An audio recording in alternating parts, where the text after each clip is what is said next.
Hey guys, this is Prep Pro 2717. I'll try not to kill too much time here. I was tagged by Eastcoastprepper for a video on 5 things that I think would be important in an SHTF type scenario. Now there's a couple different ways to approach this. I'm going to try and touch on an SHTF scenario where you're kind of holding up in your home. You got your family locked in the house, not necessarily locked in the house with you, but you're trying to hang tight in the house. Everybody's going berserk outside, so you don't want to go venturing out there and dealing with any possible dangerous situation out there. So let's just get right into that. If you're at home, you're going to need some water. Maybe your water source is going to be disrupted. You know, who knows? So there's water sitting right there. That's just a representation. I buy these cases of water from Costco, and I buy 1 to 2 of them every time I go there, and I go there pretty often. I'm usually at Costco once a week, so I start piling those up. The reason I go with these cases, they're just easy to distribute to my family. If my kids need to grab them, they can just take a bottle. One of these bottles will work for 1 2-serving Mountain House meal, which we use a lot when we go hiking. We also have 2.5-gallon jugs that have the little taps on them. We use those a lot of times too, so I have a couple of those sitting around. I don't have any huge water barrels sitting around or anything like that. I know that if the water is shut off, there's going to be about 40 gallons in my hot water heater. If we get some kind of a heads up, we'll fill up bathtubs. We also have, let's pan up a little bit, poor little guys in there are going to be running out of water, because that's 55 gallons right there, and if we need to, we'll treat that. There's also a 10-gallon tank over there. You know, obviously we're talking about worst case scenarios. I'm not looking forward to drinking fish water, but you know, if the situation is bad enough, I mean, shoot, when you drink out of a river or a lake, there's fish swimming around in that. So as long as you treat it properly, you shouldn't have any issues with any bacteria or viruses. So water is important. Food, another thing that's important. This is just a couple of examples of things that I have in my food storage. I just recently started going to the LDS cannery. Now, I haven't gone buck wild like Eastcoastprepper or US Freedom 22. I mean, those guys are not even playing around. They're not trying to nickel and dime. They're going all out, and I think that's pretty cool to see. If I had it like that, I'd be doing the same thing. But I have a house full of kids, and we don't have bottomless pockets, so we're just going a little bit at a time. So we have some stuff from the LDS cannery in there. I just got a food saver, so I started putting things away, vacuum sealing some things. Bread mixes, and this right here is some whey protein. I thought that was a pretty good way to supplement protein if you're in an emergency situation. I do a lot of canning, so there's you know, just a couple of examples, some chili and some meat in those cans. And the great thing about that is you don't have to add water. It's already ready to go. You can crack those jars open and you can just eat them straight out of there. I prefer to heat them up, but we're talking worst case scenario, and you can just crack them open and just go to work. I have this down here. This is my cook set that I use for backpacking, and I've used it, and I've mentioned that I use it for feeding my family when we're out backpacking. It's the only stove we take. I know that it works for my crew of 4. Well, we're 5 now that my son's with us. He just turned 2 on New Year's Eve, so he goes on he's been going on the hikes with us since he was a wee little baby. But I know that this cook set works. I have my penny stove inside it with some fuel. Spork is in there. I actually have a little bit of wire in there that can be used for hanging the pot over a fire, or it can be used for snare wire. There's all kinds of different uses there. Another thing that would be important are medical supplies. One thing I do not have sitting out here, which we do have, or we just started putting back, is feminine hygiene products. I have my wife in the house. I have, well, let me just put it this way. Aside from myself and my son, everyone else is female. So my wife, my two girls who haven't reached that point yet, but you know, they're 10 and 11 years old, and that's not far away. So that has to be taken into consideration. We have a 17-year-old girl that lives in the house with us, and so feminine hygiene products have to be taken into consideration as part of our emergency storage. So in addition to that, I just have a couple of examples of different medical supplies: gauze, pads, band-aids, medical tape, self-adhering band-aids.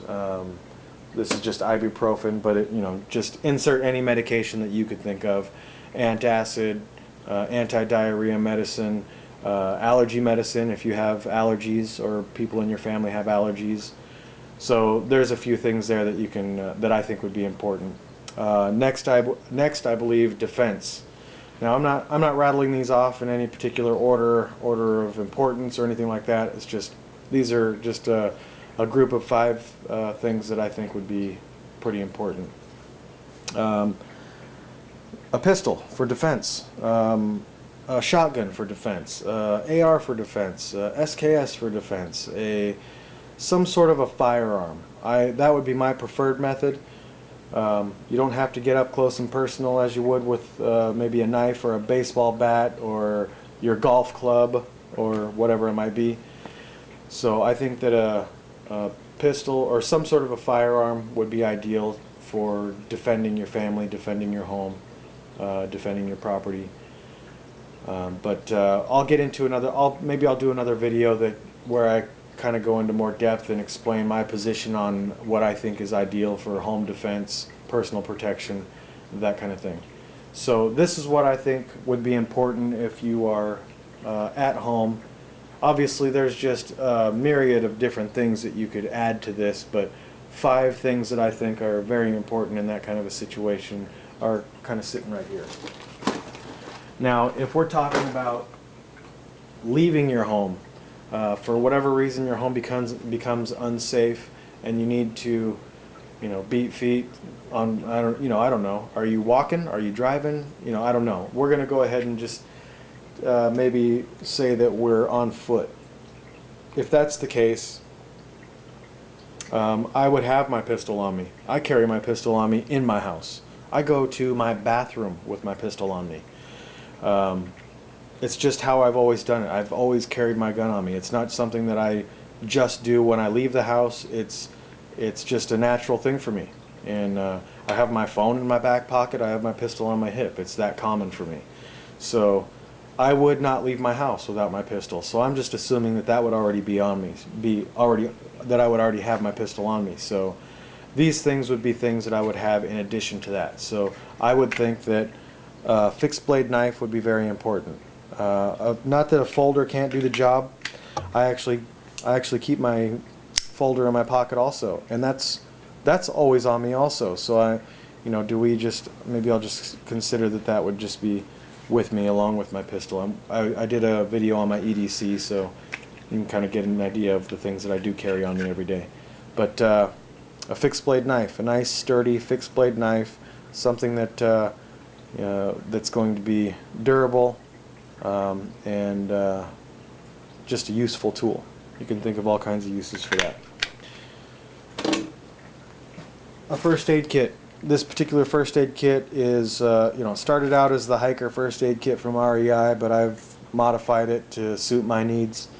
I added some wet fire tinder in there. I added fingernail clippers. I added, a few things that kind of customize it to maybe things that I've noticed that I needed or would like to have when I'm out in the woods. But a first aid kit's pretty important.